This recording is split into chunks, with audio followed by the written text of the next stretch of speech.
And this policeman here is just one more chink. Remember, I've got 13 cases lined up right now, all victories. When I get to this one, it'll be number 14. And then number 15. And I'd say sometime this year I'm going to come back on that policeman and I am going to name him as one of those co-conspirators.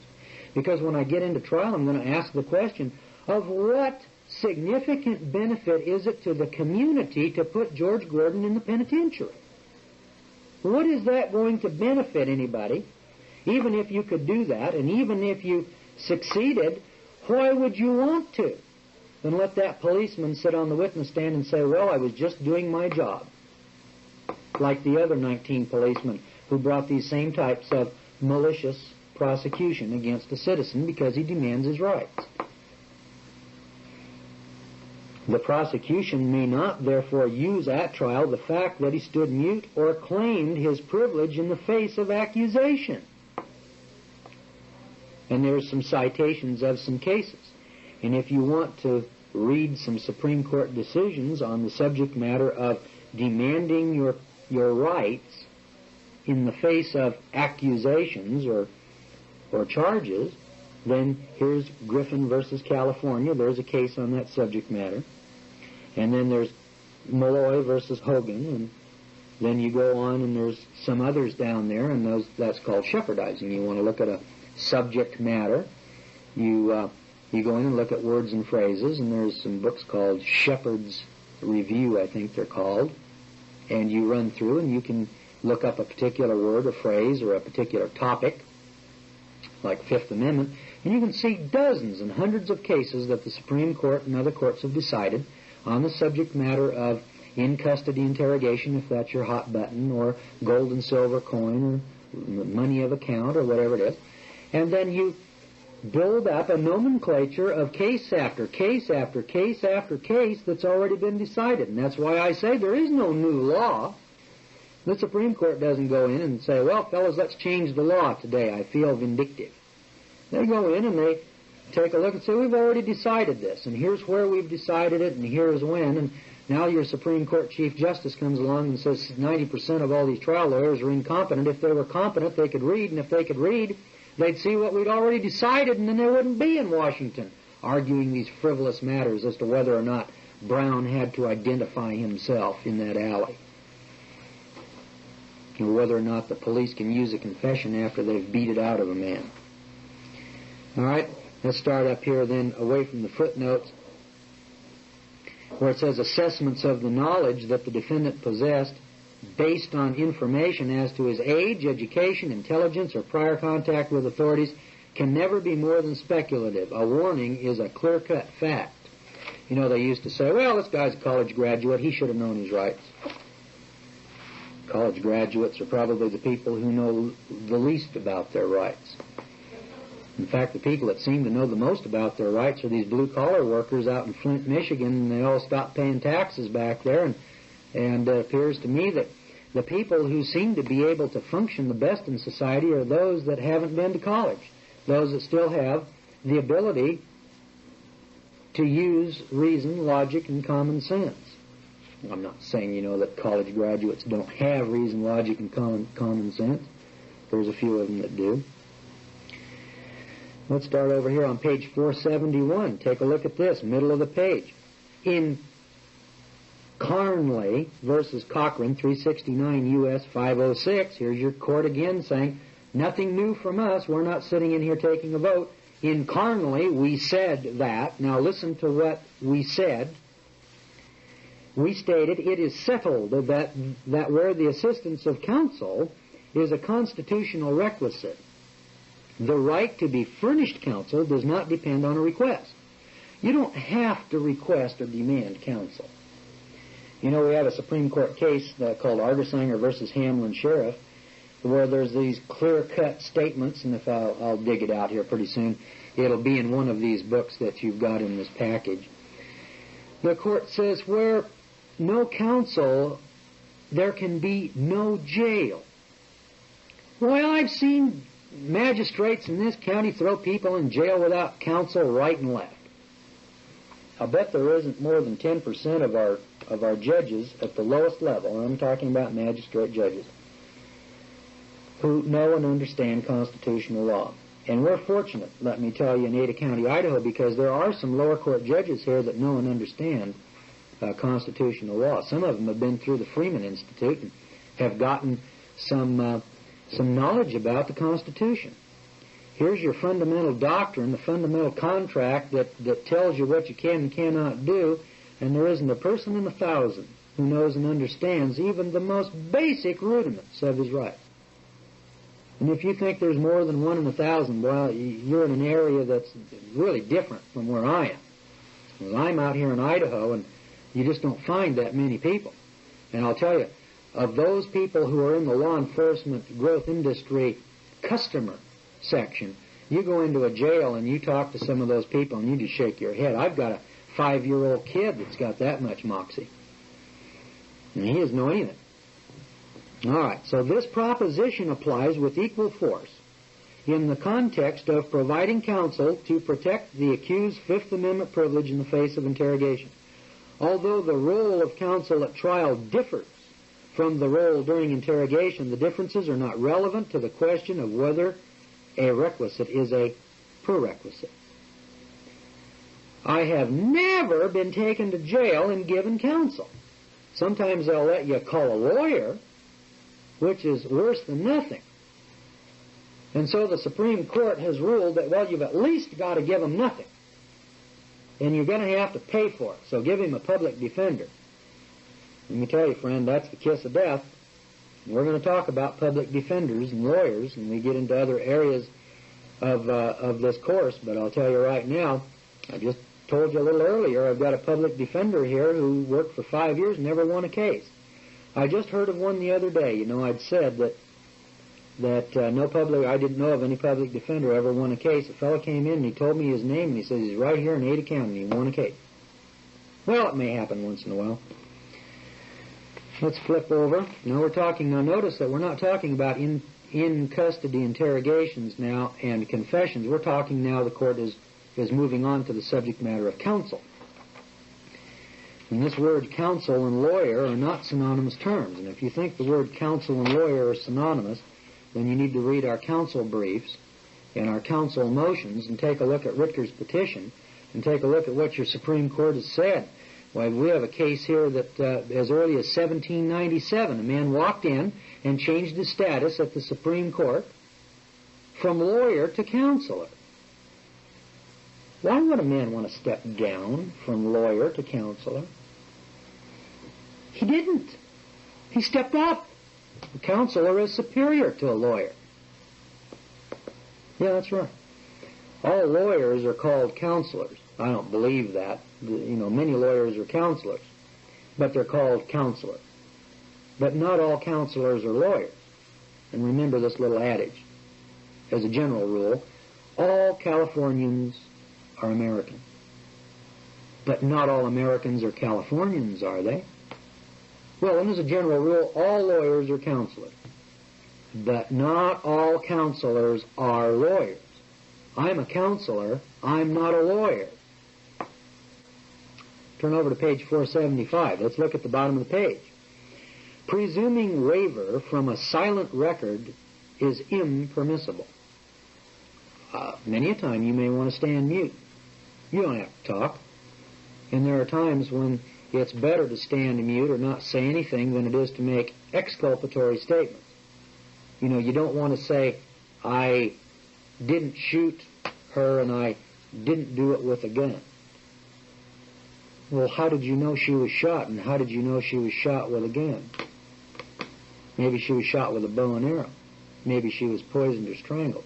You see what an exculpatory statement can do to you? You don't want to say anything. I don't want to make any statements either inculpatory or exculpatory. That's what you tell the policeman. I want to stand mute. I want counsel. I don't want to answer any questions. The record must show, or there must be an allegation and evidence which show that an accused was offered counsel, but intelligently and understandingly rejected the offer. Anything less is not a waiver. You can't be compelled to give up your rights, but you can waive your rights. First thing you do you're the victim. You're out on the freeway. You're hitching a ride. Policeman comes up, hassles you, busts you, throws you in jail, seizes your ounce of marijuana. He's asking you questions, where'd you get it, and are you a pusher, and blah, blah, blah. They don't charge you with the possession of marijuana, say. That's a $50 fine or so. What they'll do is they'll bring 3 felony charges of trafficking in marijuana and growing marijuana and dealing in marijuana and drugs and all these real heavy charges up there, throw you in jail, and then they know that later you'll plea bargain down to whatever it is they charged. Remember, we just read that a little earlier in here, with the hope that he'll admit to any charge that's brought against him so long as it's lesser, out of fear of these major charges. Well, that's what they're doing against me. They charge me with these felonies, and then they're in hopes that, well, Gordon will plea bargain or he'll do something later. Or in my case, I think what they're really trying to do is actually convict me. That way I couldn't hold public office in this state, as if you could give me a public office. All right, let's flip on over to page 477. Isn't this a revelation? I remember the first time I got into some constitutional law, I couldn't believe what I was reading. You know, I thought that the Supreme Court was a bunch of commie fifth-column pinkos and that what they were really doing is turning criminals loose on society. And boy, if you can imagine all of the ridicule and the scorn and all of the bad press that's gone out against our Supreme Court, and I don't know if they're good or bad or right or wrong, but I'll tell you one thing. Insofar as our constitutional republic is concerned, that is the barrier against police state tyranny. 477. No distinction may be drawn between inculpatory statements and statements alleged to be merely exculpatory. If a statement made were in fact truly exculpatory, it would of course never be used by the prosecution. Think of that for a moment. Here's your Supreme Court telling you if you ever made a truly exculpatory statement, they wouldn't use that in the court to help you, which tells you plainly that your Supreme Court recognizes the plain, blatant, unmistakable fact that if the policeman knew you were not guilty and could prove that, he would not help you. And for those of you out there that are still naive and babes in the woods, let me tell you right now, out of this movement or fight, you're going to be subjected to the most strenuous tests that have ever been induced or ever inflicted upon citizens anywhere. I've been thrown in jail and beaten up and worked over for 5 years. And let me tell you, it's going to happen to you. So if you're not a strong person, just go on back like the rest of the sheeple. I had a man in here today in my office, and I talked to his daddy, and this happens almost constantly. You know, Dad brings the boy in and says, hey, the police are beating up on my boy and taking, making fun of him and doing all these bad, wicked, terrible, and awful things to him. And, boy, I don't like that, and I'm going to send my boy here to your school, and here's the money, and I want you to teach him. And you sit there and you talk to this kid for a few minutes, and I just told him, you're wasting your money. Why don't you just take $50 and go over there and pay the fine? This guy couldn't argue his way out of a wet paper bag. And I don't say that because, I'm down on people. I'm telling you, when you go out there and hit a beehive with a big club, you better have your net on and your gloves on, friend, because those bees are going to come out and they're mad. And you get out here in the courtroom and start hitting that beehive, with some major federal questions. I've got news for you. You're going to be harassed and intimidated and thrown in jail and put in solitary confinement. You're going to be beaten up once in a while. Once or twice. They get over it in a hurry, but some of the leaders, they're right out there after them.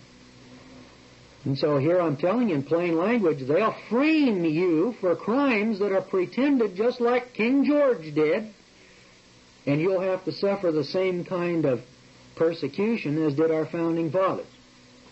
I've suffered some persecution. I laugh at the fools because I do this for fun.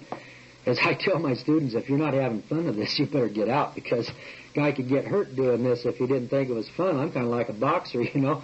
And people are saying, well, you get hit in the nose and you get cut eyes and you get beat up and you're sore and you call that fun? Yeah, I do. If a guy's a boxer and that's his bag in life and he likes that, yeah, that's fun. I don't think any of our student graduates here are having anything but fun, but I don't like to beguile people, you know, for the purposes of taking their money. I don't need to sell this. There's so many people lined up out there wanting me to teach them how to go in the courtroom and win. I don't need this. But I also want to be fair and open and honest about it and tell you what you're reading in Miranda here, friend, it happens every day. And that's the hardest thing that people seem to be able to grasp and understand. They say, this can't be happening in America. I'm telling you, you're living in a police state. It's been a police state for 75 or 80 years. Maybe longer, I don't know. I'm just telling you, you're in a police state. And we just don't call it the way they do in Poland and Czechoslovakia. We just have different names and labels on it. When your policeman walks up to you and says, are you one of those constitutionalists? You mean to tell me you're not in a police state? Friend, you got your head in the sand and your arm sticking up in the air, and it's the target. And it's time you either woke up. If you've been asleep for a long time, going back to sleep, don't let me wake you up, and don't bother anybody else out there that's sleeping. I don't want to talk to people like that. You're going to have to be a tough individual to do this kind of thing. Well, let's go on here. If the statement were truly exculpatory, the police and the prosecutors are never going to use it. In fact, statements merely intended to be exculpatory by the defendant are often used to impeach his testimony at trial or to demonstrate untruths in the statement given under interrogation and thus to prove guilt by implication. Didn't I tell you a little earlier? They'll twist and warp your statements to make your exculpatory statements look like incriminating statements, and then use them against you to convince this jury of other innocuous sheeple over here that don't understand Miranda and that don't understand Escobedo and etc. or rights. And, you know, here's a guy, he said, aren't you one of those constitutionalists? Aren't you one of those communists? Aren't you one of those Christians? Can't you imagine it? Didn't they come up to Paul and say, hey, aren't you one of those Christians? As if that's some kind of a wicked and terrible and awful insinuation. Yeah, that's right. Am I a constitutionalist? Yeah, I'm a constitutionalist. And so are you, dummy. You ask that policeman that. That's a good line. I like some of these lines, and you need to have some comebacks. First time the policeman asks you, are you one of these constitutionalists? Raise your voice a little bit and let the dummy know where you stand. Won't be any misunderstandings then about who and what you are. And then ask him, aren't you? What are you then, if you're not a constitutionalist? It makes me angry thinking about the fool. Middle of the page. Follow along, page 477. It is at this point that our adversary system of criminal proceedings commences, distinguishing itself at the outset from the inquisitorial system recognized in some countries. We don't have an inquisitorial system here, friend. It's called the adversary system. Don't ask me if it's good or bad. I don't know. My job here is to teach you how to go into the courtroom and win. First thing you got to understand, you've got an adversary system. I hear people preaching sermons to me right and left telling me it's good or bad or right or wrong. I don't know. I don't know if it's Christian. I don't know. All I know is when you go in there, it's you against that guy over there. And that's the best thing that can happen to you, because you've just reduced the entirety of this monstrous government to one adversary sitting over there who is an incompetent law school graduate prosecuting you. And if you know and understand how to handle it, you've got rid of your public persecutor. He's not in the picture. You're not incompetent. You are now competent. Your adversary's incompetent. You're competent. And you got a neutral judge. See, you got a neutral referee up there. You may have to neutralize these guys. You know, some of these judges are prosecutors themselves. They were prosecutors before they got appointed to the bench, and they have this prosecutorial bias. You have to learn how to neutralize the judge. Now the odds are in your favor. Competent against an incompetent in front of a neutral. See how that comes down? Down at the bottom of page 479. Decency, security, and liberty alike demand that government officials shall be subjected to the same rules of conduct that are commands to the citizen. That's all I've ever been saying. Mr. Policeman, you have to obey the law just like all the rest of us. And the problem is you've been outside the law, you've been hiding behind, acting under color of law for so long that you've become perverted, and you no longer understand truth, decency, and law. Let me turn over here. Did you see the word decency? Why don't you underline that word decency? Your Supreme Court justices here have said, decency demands that the policeman obey the law. I'm going to stop right here. I want to tell you a story at this point that ought to, really, I use vernacular terms like blow your mind or, waste you here, but listen to this, and I'm going to show you where decency comes in and how sometimes even the judicial system appears to be indecent in its application of law. There's a Supreme Court case, and you'll pull this out. I don't know the citing on it, but if you were looking back in the last few years concerning some of the alcohol or the drug or the drunk driving laws like Schmerber versus California, you'll find a case where there's a farmer down in New Mexico, and he's drunk. He's just bombed right out of his mind. He had an alcohol content of, 2.4. In fact, it was up so high there was some worry about whether or not the guy was going to die from alcohol overdose. And he's got a bottle of whiskey in the glove compartment of his pickup truck, and he's driving home. And an accident occurred, a terrible, horrendous, head-on crash in which a doctor and his wife and their two lovely, beautiful children were killed. And the doctor, was on his way from Houston to Los Angeles. They were going to Disneyland, and they were just going to have a wonderful time. And here's these two beautiful young children just getting started in life. 11 and 13 years old, I think, was the ages, something like that. Just about the ages of my daughters and probably yours. And here's this young man, and his life snuffed out in the prime of his life by this horrible accident in which this drunk, this evil, wicked, terrible, inconsiderate farmer, drunk, driving down the road. Doesn't that just tear your heart out? Another alcohol-related traffic tragedy, isn't it? Well, I read on in the case a little while, and pretty soon I found that there was some very, very unusual circumstances. The farmer, in this case, appealed to the State Supreme Court of New Mexico, and he claimed that by drawing blood, see, he's unconscious lying alongside the road, and nobody knows if he's going to live or die. And actually, none of the people involved even cared. They drew blood out of him, and they used that blood in court against him, and they convicted him.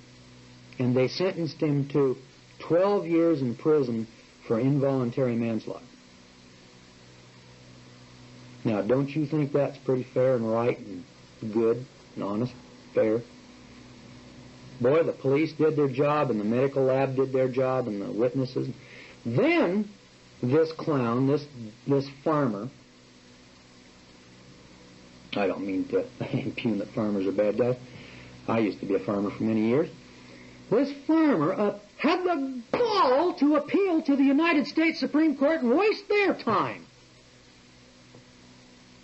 4 people dead. And this farmer doesn't want to pay the piper and go to prison for 12 years. And I read on, and the Supreme Court of the United States ruled against him because he asked this question. He said, can a man who's unconscious alongside the road have his 4th and 5th Amendment rights violated by a medical technician drawing blood out of him and then using that against him in a court? And the Supreme Court said, you bet. They can do that. This case was decided after the Schmerber case in California. He didn't need to go to Washington, by the way, to ask that question. The question had already been asked in the Schmerber case. So he wasted the Supreme Court's time. He asked the wrong question, and he got the right answer. And when I got to the end of it, I could almost bawl. I felt so sorry for that farmer who went to jail. That's right, I felt sorry for that farmer. And the reason that I did was that his incompetent lawyer asked the wrong question, because you see, the man was totally innocent of any wrongdoing. You see, the fact of the case was that the doctor had evidently fallen asleep and crossed the center line into the farmer's lane and hit that farmer head on. Yeah. You see how the facts of the case make the difference as to whether or not a crime has been committed? The farmer didn't cause the accident. The doctor, who should have stopped in the last town and taken a motel room and gone to bed, decided, no, I'm going to keep on driving. And he drove on down the road and he hit that farmer head on, and he killed his own family. And the jury found the farmer guilty, and the higher courts found that the conviction was correct, and the Supreme Court of the United States. Didn't the Supreme Court of the United States know the man was innocent? Couldn't they see from the case that that farmer should be turned free from prison because he was the victim, not the criminal? I'll bet you that when that case was decided, that those justices probably sat there and cried because an incompetent lawyer asked the wrong question. Because the farmer didn't belong in prison, but you see, the duty of the Supreme Court isn't to decide guilt or innocence.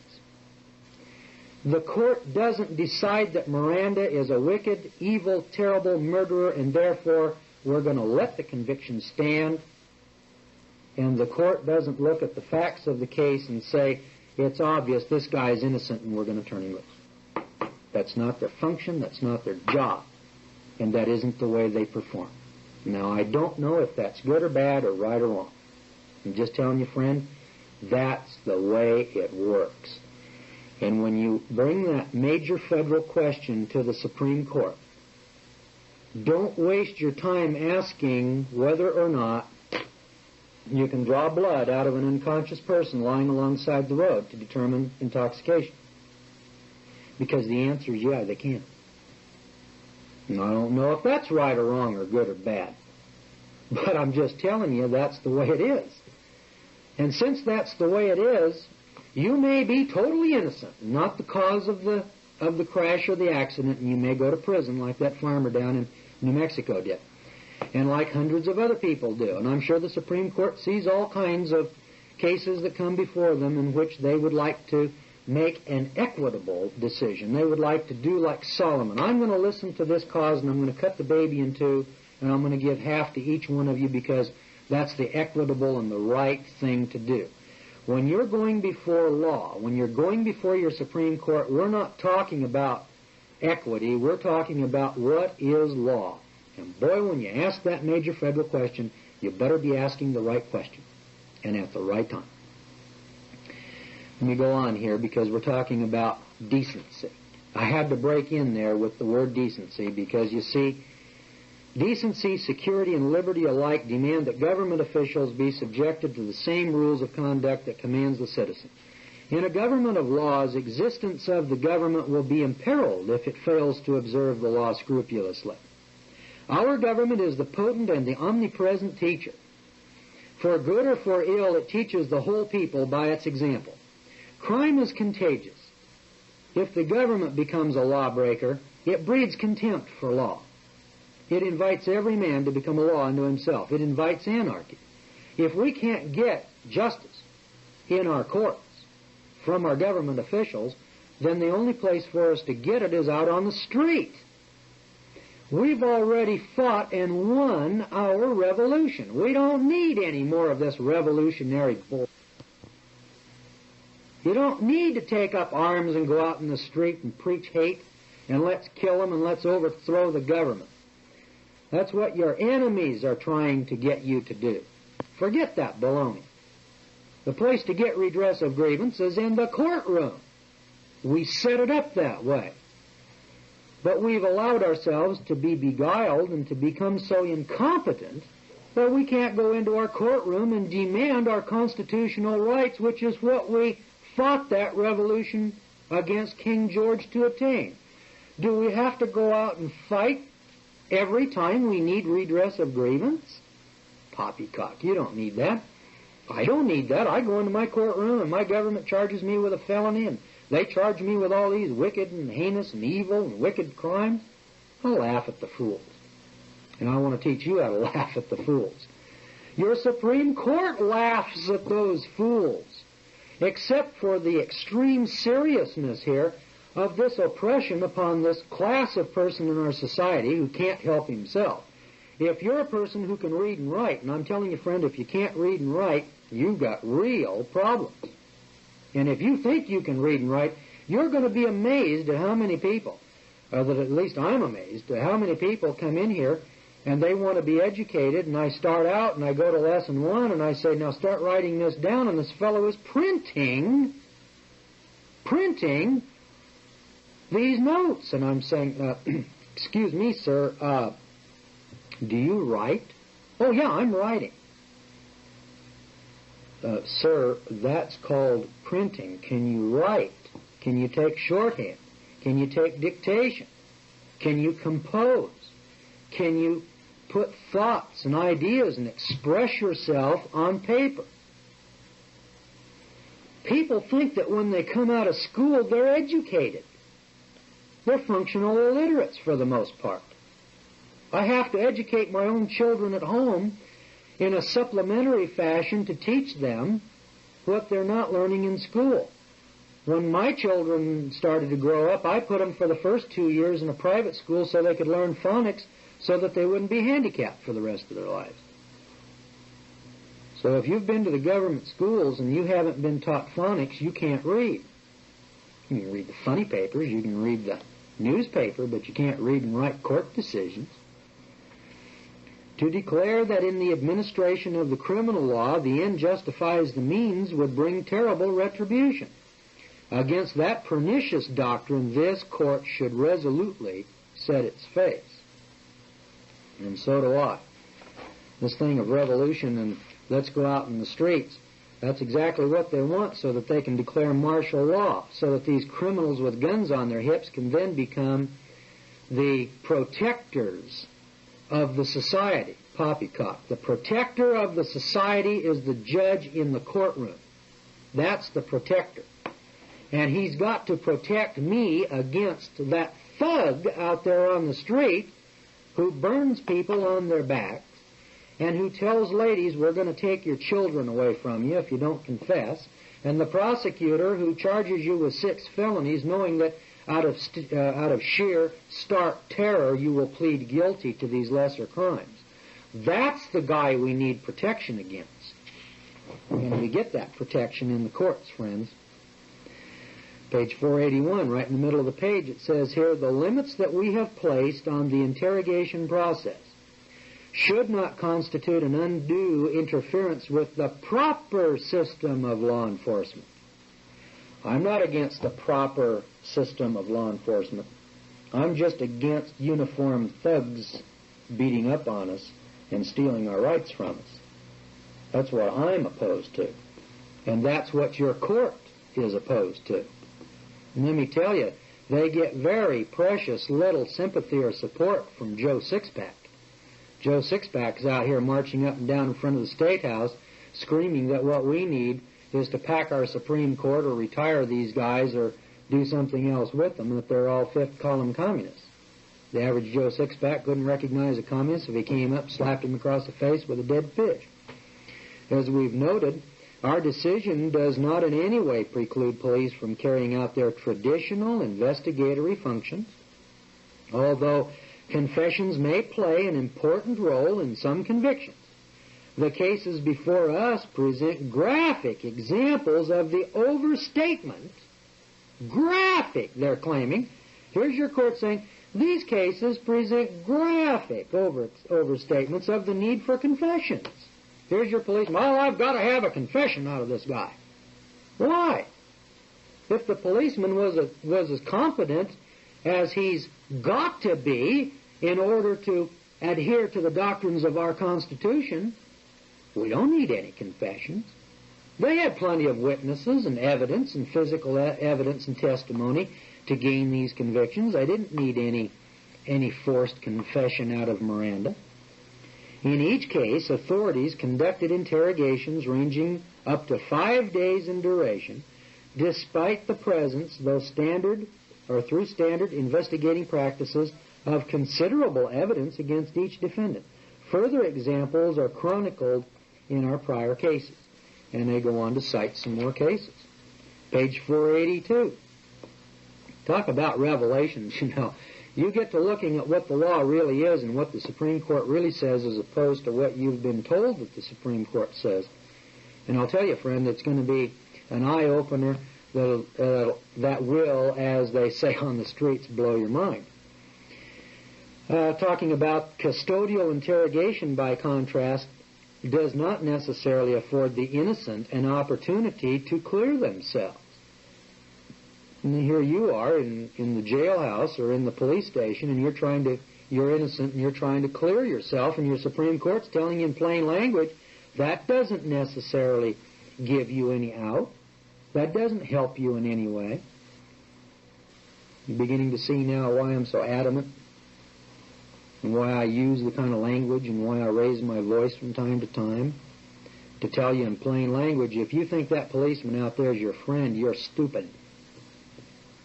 And if that's offensive to you, turn that TV off and go back out there with the rest of the sheeple and pay your fines and shut up.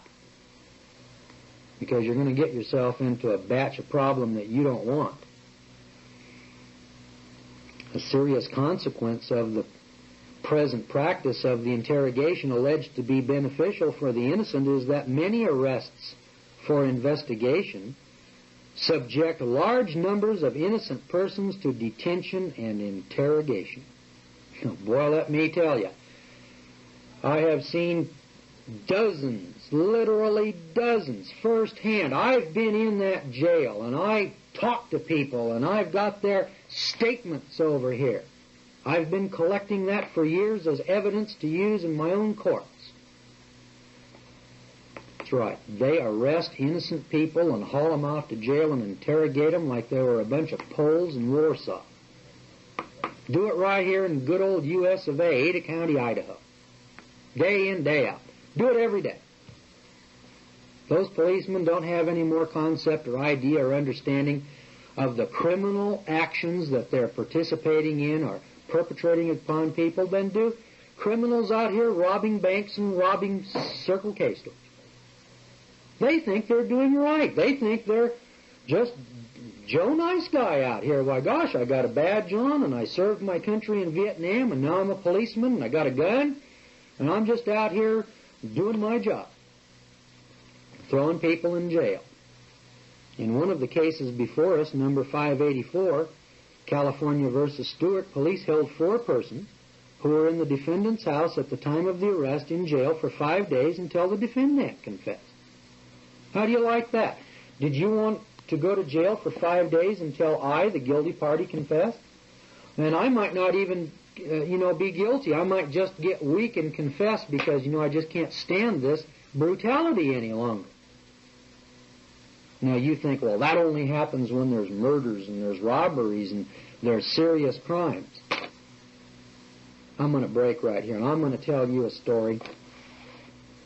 Let me tell you another story. I know you get bored listening to this, so let me lay this one on you. I'm out here in the jail. I don't know why I'm in there. Probably because I don't have a driver's license or some other really heinous crime. And I'm sitting in the holding cell, and there's a young fellow sitting across there from me, and as is my custom, I had to ask the man, well, hi, what's your name? And like every other person, oh, my name is Gary MacArthur. Oh, gosh, that's an interesting name. There was a famous general named MacArthur. Oh, is that right? Well, where was he? I never heard of him. You never heard of General MacArthur? Oh, he's a pretty old character. He fought in one of those old-timey wars back in, World War I and World War II. Mm-hmm. Oh, is that right? Yeah. Yeah, he had 5 stars on his shoulder. Oh, is that right? Gosh, this young fellow, just really getting into it, Yeah, he led the Pacific Theater in World War II. He was the supreme commander out there. He was the general who defeated the Japanese. Oh. Well, gosh, that's... never heard of him. Oh. Maybe you would have remembered him if you... How old are you? Oh, I'm about 22. Oh, is that right? 22? Did you go to high school? Oh, yeah. Yeah, I was a student until I was put in jail over at Boise State. Oh, you were a college student? Oh, yeah. How long have you been going to college, Gary? 2 years. I was in my 3rd year, but then I had this thing come down on me, and now here I am in jail. This General MacArthur, whose name you have, was also the Supreme UN Commander in Korea. Did you remember Korea? Korea. Well, that's over around China somewhere, isn't it? Yeah, it's pretty close to China. Did you remember that Korean War over there? No, I don't remember the Korean War. What happened over there? Was that like World War II?